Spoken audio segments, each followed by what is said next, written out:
name is Garen Daly. Welcome to another Boston Sci-Fi Presents podcast. Today's topic is Modern Character Actors Part 1, because we think there's going to be a Part 2 and probably a Part 3. And it's all about trying to define what is a character actor these days. And who better to help us out in this journey than Hope Madden and David Giancola, both film directors, both knowledgeable about films. And guys, welcome to Boston Sci-Fi Presents. Hey, Gary, it's great to see you. So let's start off.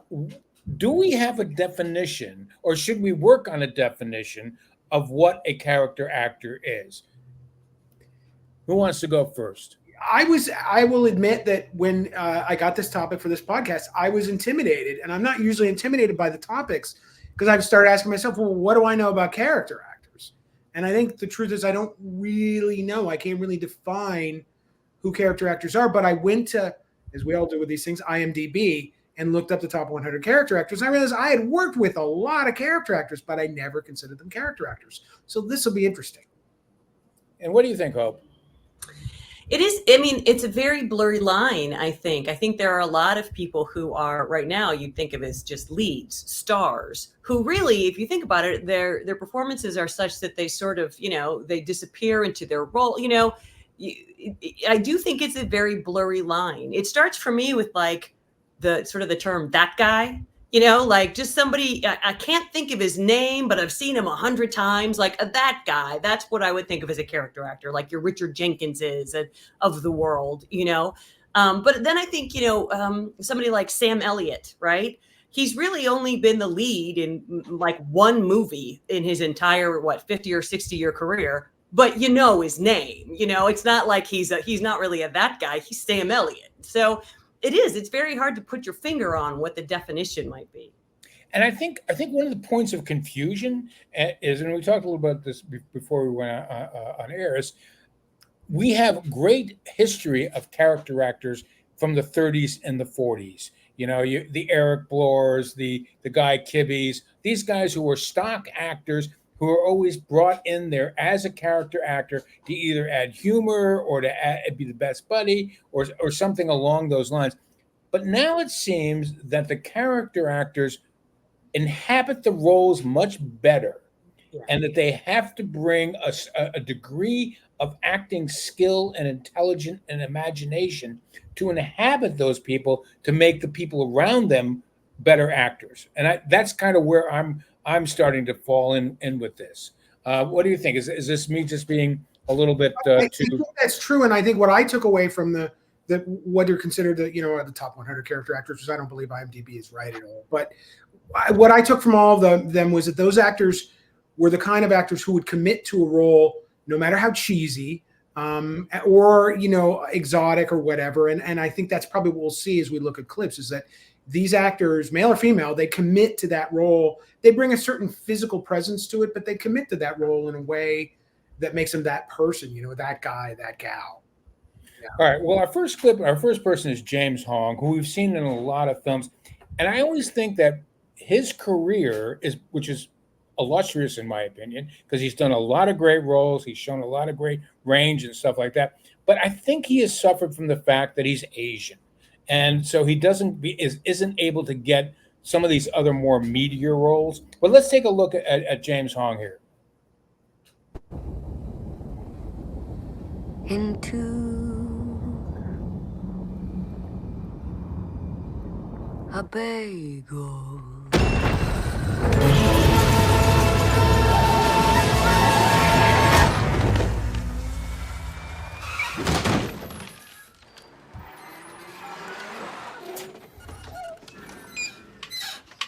Papa? I'm not your father. At least not the one you know. I'm Alpha Gogo. On you too. Sir, what are you doing here? We need to go. Just follow me.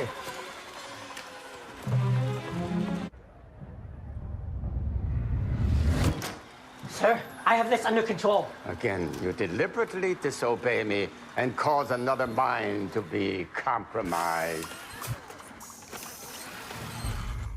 And now, you know what we must do. And what must we do? That's from the Daniels Everything Everywhere All at Once, which won an Oscar. What do you think, Hope? Did James, or is James Hong's career been kind of like shortchanged because he's Asian?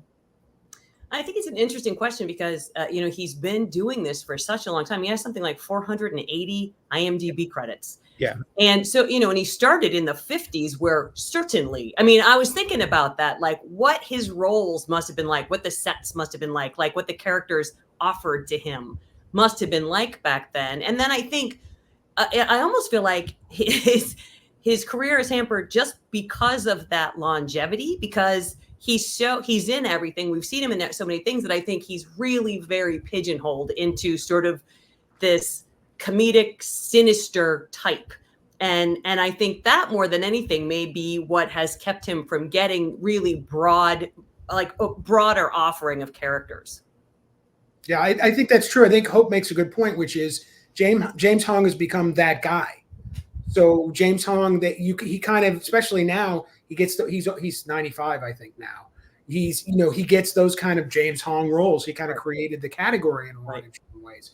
What I find interesting about that clip that I realized just watching it now is that I'm going to mangle their names, but Ke-Huy Quan, who plays the husband, and Michelle Yeoh.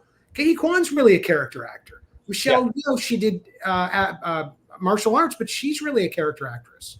And it's interesting that movie did what it did, but they were all playing a version of roles they had kind of played before. It was interesting. That's an interesting point too, because as a film festival director, we see all these films coming through all the time, and there's a subgenre of films that are submitted to us, where there are character actors in semi-leading roles because they can't get those roles in the bigger films. So in these indie films, they get to play these roles and get to expand. And it really is wonderful to be able to see these folks in something other than what they normally do.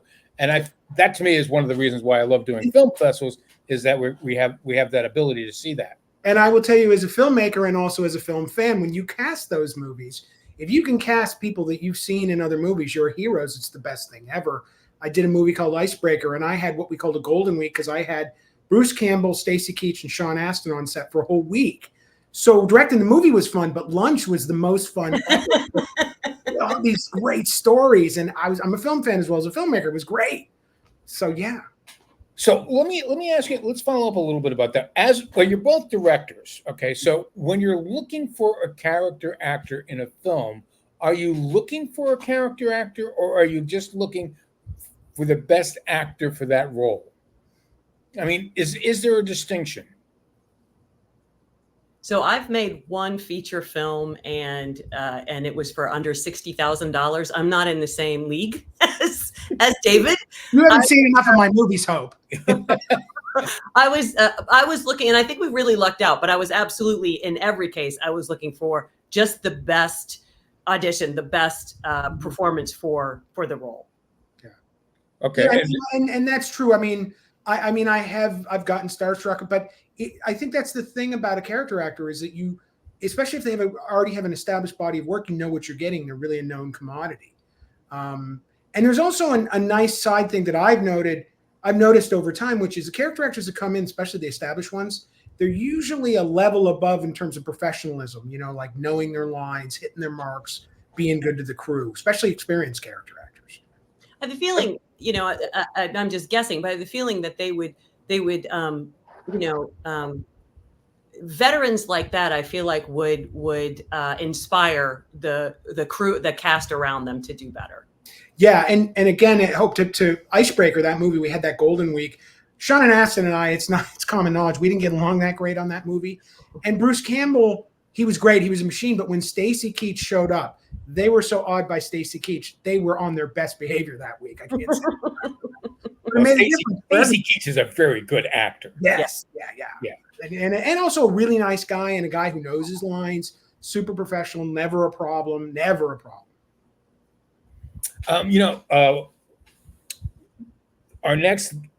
next person we're going to talk about, I remember seeing him back in the 80s and the 90s and saying, oh my God, this is a modern character actor. And he seems to inhabit them all the time. And I'm talking about Brion James, who died way too early. I mean, he died like at 54 of a heart attack in 1999. But here is a clip of Brion James from Fifth Element. General Monroe, how nice to see you in the 5000 block. Nice apartment, Major. Looks like you settled into a wonderful life. Heard you lost your job. You heard that, huh? Well, don't worry. I'll get another job. Don't bother. We have one for you. Major Dallas, you've been selected for a mission of the utmost importance. What mission? Save the world. You'll leave immediately for Floston Paradise. Retrieve 4 stones from the diva Plava Laguna and bring them back with the utmost discretion possible. Any questions? Yeah, just one. Why me? I retired 6 months ago. You remember? 3 reasons. 1, as a member of the elite Special Forces unit of the Federated Army, you are an expert in the use of all weapons and spacecraft needed for this mission. 2, of all the members of your unit, you're the most highly decorated. And the third one? Of all the members of your unit, you're the only one left alive. You check your messages? No, I've had enough good news for one day. Might be important. You've won the annual Jiminy contest and a trip to Floston Paradise for 2. Here are your tickets. You rigged the contest? Congratulations. I just love watching him work. There's something about and when you compare him to the tortoise scene in Blade Runner, where he's playing a psychotic, and then later on when he says that classic line, "Wake up, time to die." I mean, he's awesome. I mean, I really feel that we lost something when he died early. Am I just gushing because I'm a fan? Well, he wasn't that good in Tango and Cash, but that was a pretty bad movie. He was good. That was the one he tried to do a British accent, I think, in Tango and Cash. But nobody was good in Tango and Cash. No, Tango and Cash is really no. So, I think one of the things about Brion James to me is that he had this dumb guy face, and I don't mean that seems really rude, but I think that he used that to his advantage.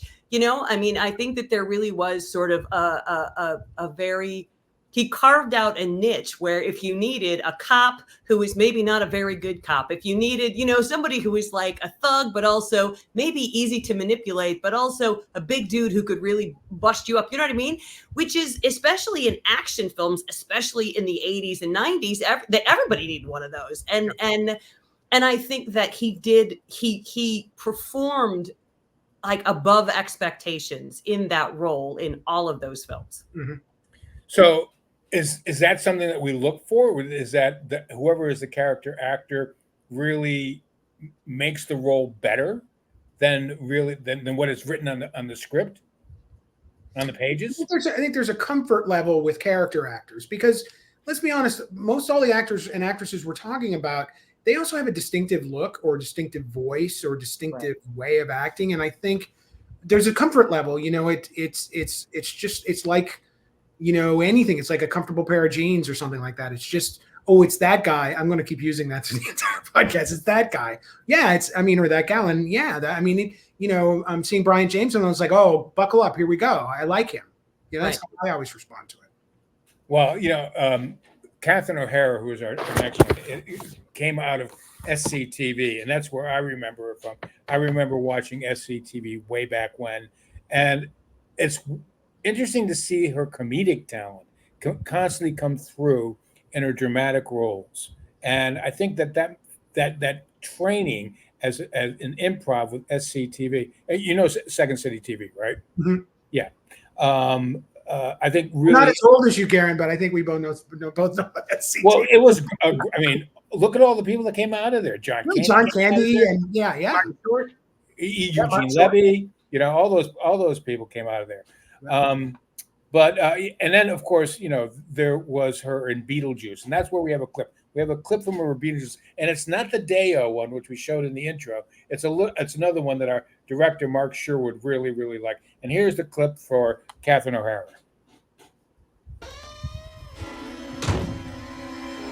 Yeah. Deliver me from LL Bean.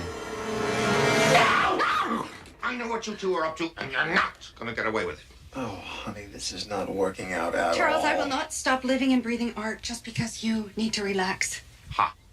I'm here with you. I will live with you in this hellhole, but I must express myself.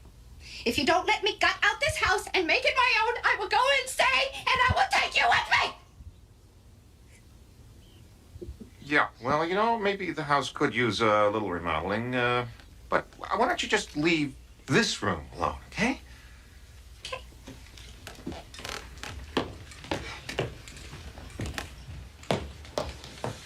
I'm gonna get her. So, Once you cover up the wallpaper, knock down a few walls, this place might just be livable. What's on the 3rd floor? attic space.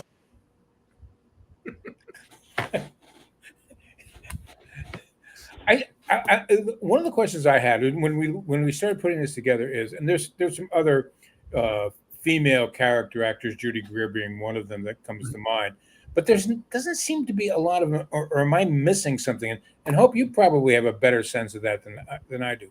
Are there a lot of really good character actors that are female that I am missing? There are, yeah, there are. I think a lot of them. You know, it's funny. Lupe Ontiveros died a couple of years ago, but she was always my go-to. She was great in everything. She was never a lead. She was always funny and also heartbreaking in everything she did. But you bring up Judy Greer. My favorite thing about Judy Greer, besides that she's great in everything, is that her autobiography is called "I Don't Know Where You Know Me From," which I think is the best title for a character actor's autobiography ever.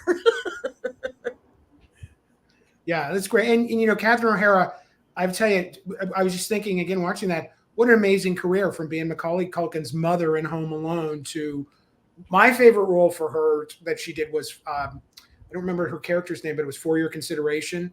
And she was playing the lead actress, and she was in, what was it called? Home for Purim or something awful like that. And she was hilarious. And it was also, what was interesting about that role is not only was she was funny, traditionally funny, but she was very vulnerable in that role. There's a lot of humor in that movie that's about her character's vulnerability, that kind of makes you wince even when she's saying some of those lines. That's a talent. Well, I've always thought that Catherine O'Hara was more in keeping with the traditional character actors of the 30s and 40s. You know, when you look at the Marx Brothers and you look at some of the great comedians that were making films of that, she seems to fit that mold a little better. She does. Yeah, she does. Yeah, absolutely. You think about those old noir actors and actresses who did those old Warner Brothers movies, whether it's the Robert Ryans or the Alicia Cook Juniors. I can't think of any women right now. Joan Bennett, maybe, who did those older movies. They had a certain je ne sais quoi, a certain lilt to it, that a certain edge to it that was always fascinating to watch. One of the things I love about Catherine O'Hara, as well as several of the other people that we're talking about today, I have a tremendous amount of respect for really talented voice actors. Yes. I think that it's a much harder, difficult talent than a lot of actors, or I suppose moviegoers, realize. And she has done a ton of cartoon work, right? She's in The Nightmare Before Christmas, which is my favorite of her cartoons. But you know, Frankenweenie, she's the voice of the teacher.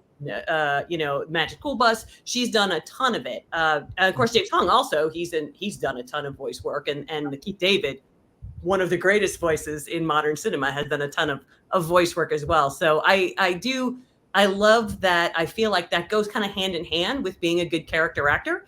You know, is being able to figure out who your character is, no matter what the role that you're handed. I'm sorry to interrupt on this, but on the other side of that, I've also experienced with these actors who have not had these big breakout roles. They haven't had, you know, a big celebrity role or a leading role.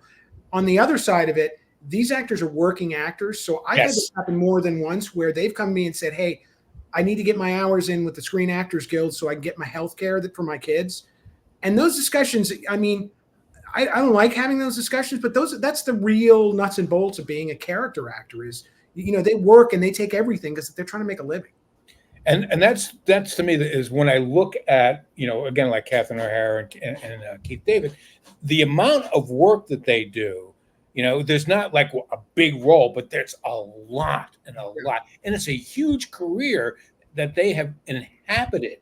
Then I start thinking to myself, how difficult is it for them to pivot in those roles to be able to inhabit the roles of so many different people, and what kind of imagination and creativity that must create. So my respect for them is very high as a result. I know it has to be a whole lot more fun for actors too. I've had actors tell me the leading role is not always the most fun role. Well, we've always heard that people like playing villains because it's more fun. Yeah. You know, but I'm not. Speaking of villains, let's talk a little bit about Keith David, because he's not really a villain, but that's we're going to do a clip from They Live with Roddy Piper. So let's take a look at that when we're going to talk about Keith David. Yo, 1 week's pay. It's the best I could do.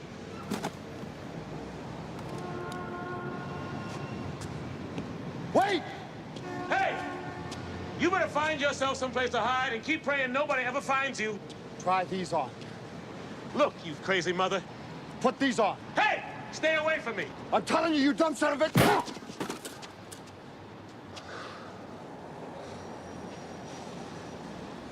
I'm trying to save you and your family's life. You couldn't even save your own. I'm giving you a choice. Either put on these glasses or start eating that trash can. Not this year. Okay. All right. Okay. Come on. Come on.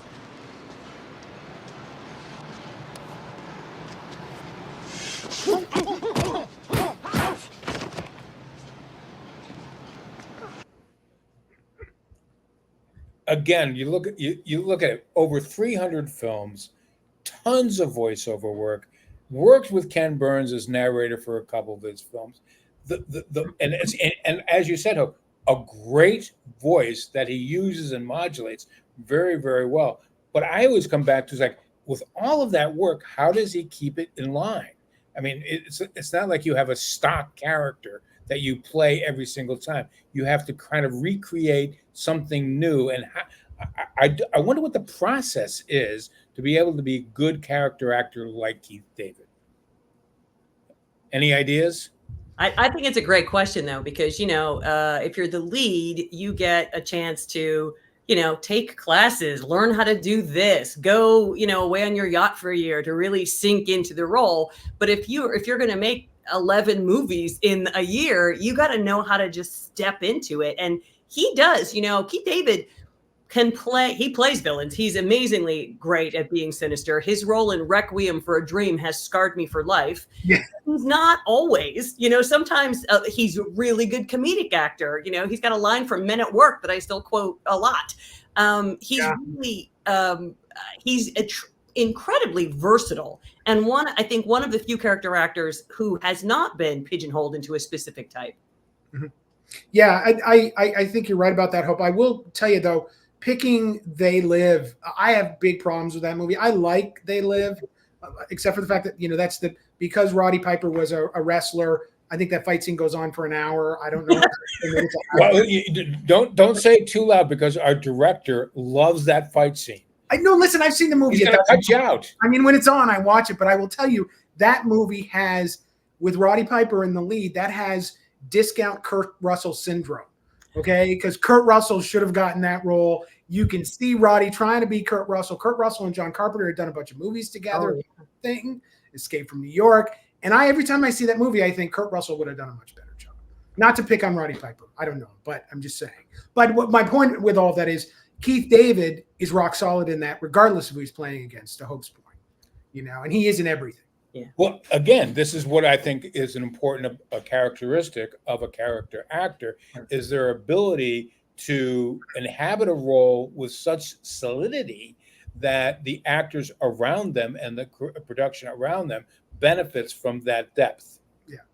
So it's a fun movie too. I didn't want to slag on the movie. It is a fun movie. It is a fun movie, and it actually has a little something to say about our modern society. There's a lot of good stuff to say. Yeah. So, but we're going to go to our honorable clips here, and when we come on the other side of that, I don't agree with all of the picks that we chose here, because I think that some of these people are just really good actors and they're not character actors. But let's take a look at what was selected as our honorable mentions for character actors. And here it is.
All right, Hup. Which one of those should not have been in there?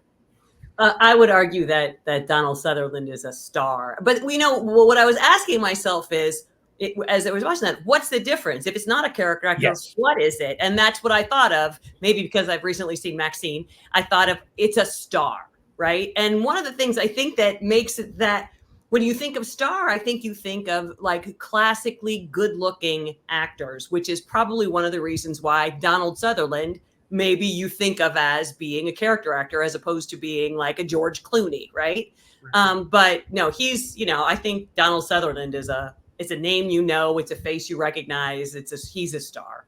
But it's very interesting, Hope. I thought the same thing when I looked at it, and I was thinking to myself, it was playing. I got to Donald Sutherland, and I had the same reaction. But then I was thinking to what Garen said earlier about we're not making these character actors anymore. You think of the 70s when Donald Sutherland came out, Al Pacino, Gene Hackman, those, you can go through a laundry list of those 70s actors who really didn't have Dustin Hoffman, who became leading actors who really shouldn't have been. And it was a very interesting period in filmmaking when those character actors became leading actors. And that's really, I can think maybe with one exception, like Walton Goggins, who's on a series now. Yes. But I can't think of many exceptions to that. Actually, the first person I thought of, which might sound unusual, because it is Philip Seymour Hoffman, because for a long time, he was that guy, and of course he was not a classically handsome person. And then he hooked up with Paul Thomas Anderson, who recognized what he had, and which was maybe the greatest actor in the history of film, and he became undeniably a star. And I feel like maybe Tilda Swinton is the same thing, and that maybe what they have is just, like Pacino, or it's just undeniability, right? There's It's sort of like I felt about Brian Cox too. Yeah. Brian Cox, he was very, very good in his early career. He was a great Hannibal Lecter. Oh yeah. But now with Succession and the McDonald's commercials, that's every actor's dream gig. Yeah, it's the residuals have got to be there, Yeah. But I think there is something that we need to define at some point: is where and when does a character actor go from being a character actor to being a great actor unto their own right? And I would say Donald Sutherland was a great actor unto his own right, and not necessarily a character actor. But I think there's a distinction between being a good actor and being a celebrity. Yeah. I don't think that many actors really. I think people aspire to be a celebrity, but I think that's an empty goal in a lot of ways. The actors that I know who are happy and have good families or good people and are still working and have sidestepped all the pitfalls of celebrity in some way, even character actors, are those who really like the craft. And because they can always go back to the craft, no matter how famous or unfamous they get, or whether the movie's good or whether the movie's bad, there's another movie. Is the craft enough to sustain a career? Unfortunately, I don't think so, but go ahead, Hope. I'm sorry. Well, I think some of the most fascinating actors are the ones who are stars and seem like they're trying almost not to, like take Tom Hardy. Tom Hardy routinely chooses bizarre characters, I think, because the character is bizarre, regardless of whether the film, because he's made a lot of movies that he's amazing, the film doesn't go anywhere. Yeah. And I don't think he can escape being a star, but he does not seem like he's pursuing roles that a star would go after. And I think that he's not alone. He's the person I thought of, but I think that there are actors who are like that, who are stars no matter what they do, but in their hearts, what they are character actors. And so I feel like they keep searching for the character. Yeah. And I think Anthony Hopkins kind of comes to mind for me with that. Until he did Hannibal Lecter, he was doing, he had a few leading roles here and there, but he never fit in the leading roles. And Hannibal's not really a leading role. He's only on screen for like 12 minutes or something. Yeah. Yeah, but he dominates that movie. Of course he does. It's Anthony Hopkins. That's right. Well, it's the best compliment you can give an actor. Well, yeah. And then I look at some of these people, like, all right, take Bruce Willis. Bruce Willis became a star and then had to make indie films to kind of like give himself acting cred. I mean, he was in, he was in the Tarantino film, Pulp Fiction, because I think because he just wanted to have the fact that he was in a Tarantino film rather than anything else. And I don't think he fell into that, what you were just talking about, being a good actor trying to just do good roles. Yeah, and thinking of a movie that just came out, which I just watched on Netflix last weekend, which is Beverly Hills Cop 4 or 5. I realized halfway through that movie, the reason I'm watching this movie is not Eddie Murphy. It's Surge, who's played by Judge Reinhold. Judge Reinhold, John Ashton. Yeah. And who's playing Surge? I can't remember. Bronson Pinchot. Bronson Pinchot. Oh, that's right, Bronson Pinchot. Yeah. He steals that movie for a good 3 minutes. Like steals it. Even Eddie does. This is Eddie Murphy. You can't keep up with Bronson Pinchot doing Surge. So it's not a great movie, but the reason to watch it are the character actors. So you just watched a movie that had 3 great actors, and the star was not the draw. Not for me, no. And that even includes Kevin Bacon, who's in that. Kevin Bacon is good in that. Kevin Bacon is now. There's another person. Is Kevin Bacon a star? Yes. Or is Kevin Bacon a character actor? Hope says yes, Garen. Yeah, I think Kevin Bacon is maybe sort of in that Tom Hardy mold, right? It's like, although obviously he's a bit older, but he was a giant, huge celebrity heartthrob who, instead of chasing that, went after a lot of very weird, different roles, and sometimes they hit and sometimes they didn't. But he's also in Maxine. He's in 2 movies that came out last week, playing wildly different roles and killing them both. I think it's because he married well. Good choices, though. Good acting. We're going to close out the segment with perhaps one of my favorite character actors from like the 50s and the 60s and the 70s, and that's Dick Miller, who plays pretty much himself almost all the time, and it's always enjoyable to see him on screen. Here he is in a Star Trek, I'm not sure which, Deep Space Nine episode. Straight ahead. I stand over here.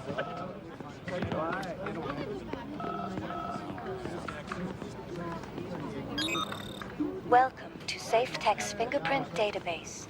Your government discount has been accepted. Remember, our new retinal scan services now accessible on channel 178. Yeah, save the commercial. We are sorry, but the fingerprints you have provided are not on record. No ID. No fingerprint record. No interface account. It's like you two don't exist. Well, since we don't exist, why not let us go? Yeah, well, let's see. You don't have any ID. You don't have any money. You're both dressed like clowns. You figure it out. Please fill out these forms. Answer all questions to the best of your ability. You cannot speak English, an interpreter will be provided. You cannot read, questions will be given to you verbally. If there's any part of this form you do not understand, ask one of our staff for assistance. Now sit down, shut up, and fill out the forms. And if you got any problems, don't come to me with them. He's such a New Yorker. And I love that about him. I mean, do you have a favorite Dick Miller film? Bucket of Blood. I like the pairing with Roger Corman. I love all of those Dick Miller. I love that Walter Paisley is the character in Bucket of Blood. I love that he uses that same name. Like other filmmakers have named the character the same name. He's in so many Joe Dante movies. He's great in all of those. But again, it's almost like Jeff Goldblum. When an actor, when Jeff Goldblum is cast, you assume he's just going to Jeff Goldblum, right? And that to me is what, like, Dick Miller. Like, I need a Dick Miller in this right now. So let's see what he's doing. It's true. I think he was Walter Paisley in like 5 or 6 different movies. That had nothing to do with each other. Yeah, absolutely. I don't know. Somebody must have been talking to somebody. It's interesting. But he has that New York sardonic delivery, that I think that gives him a kind of an everyman that you would see like a 1940s World War II film. He would be the sergeant or the corporal or something like that. He seemed like somebody you want to hang out with. Someone you want to hang out with, yeah. And even in Terminator, even though he ends up losing his life in it, it's a great scene when he's selling the guns to the Terminator. Yeah. All right, so we're going to wrap up. Is there anything we can pull away from this conversation that we think kind of defines the modern character actor in Hollywood today? I think I'm more confused than when we started the podcast. Well, David, we know that's not unusual for you. But if you're trying to define it, I think it comes down to good actors and actresses. If you're not a good actor and actress, I mean, maybe with the exception of, Clint Howard's got charm, but I mean, I don't know many actors and actresses who are really not, sorry. I know many actors who are not super talented, who you don't really want to hang out with, but the really talented ones, they somehow break through. And I think that's, for me, I think good character actors are good actors. What do you think, Hope? I think, it's something, David, that you said earlier. It's actors who are in it for the work as opposed to for stardom, for celebrity, and I think that that there's maybe a lack of vanity to the performances. They're not showing. Yes. They're not asking you to look at them. They're just delivering this character. They're giving you something authentic as opposed to something theatrical. And I admire that. I admire the ability to do that. Yeah, and I think with Catherine O'Hara, you showed just a little bit of the Day-O clip from Beetlejuice. Yeah. Can you imagine telling a whole room full of actors you're going to lip sync to that song, and it'll all get put together in post-production, and they were all game, and they all did it, and they were all Jeffrey Jones, right? And a bunch of they were all pretty much character actors around the table, and they were game, and they did it, and it became a great sequence. There's a sequel coming out soon, I think. Yes, yeah, there is. I think just to kind of like build on what you just said, Hope, and what you just said, David. I think the actors, male or female, take great pride in what they're doing, and it shows that they really respect that it is a craft and that it is kind of special. And when they get into those characters, they're giving something of themselves to us, and I think as audiences we appreciate that. I think it's true. Anyways, that's it for us. We're glad everyone joined us. David, are you working on anything right now? No, it's summer. I'm trying to spend as much time as I can at the lake. Although, since I'm always promoting something, Garen. Shocking. I know. Did go to the Edgewood Studio store, and I picked out 3 movies with character actors in them. And the aforementioned Icebreaker with Sean, Bruce Campbell, Stacy Keach. And then Radical Jack with, I don't know if you can call Billy Ray Cyrus a character actor, but there is George Buck Flower in this who has passed away, who was, you've seen him in a million movies, including the bum in Back to the Future, and then Michael Pare in.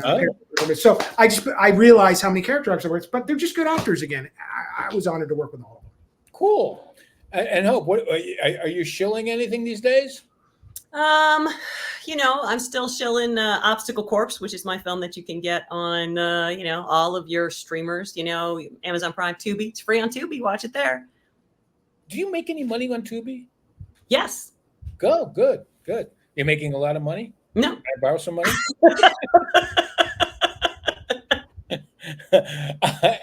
Anyways, that's it for this edition of Boston Sci-Fi Presents podcast.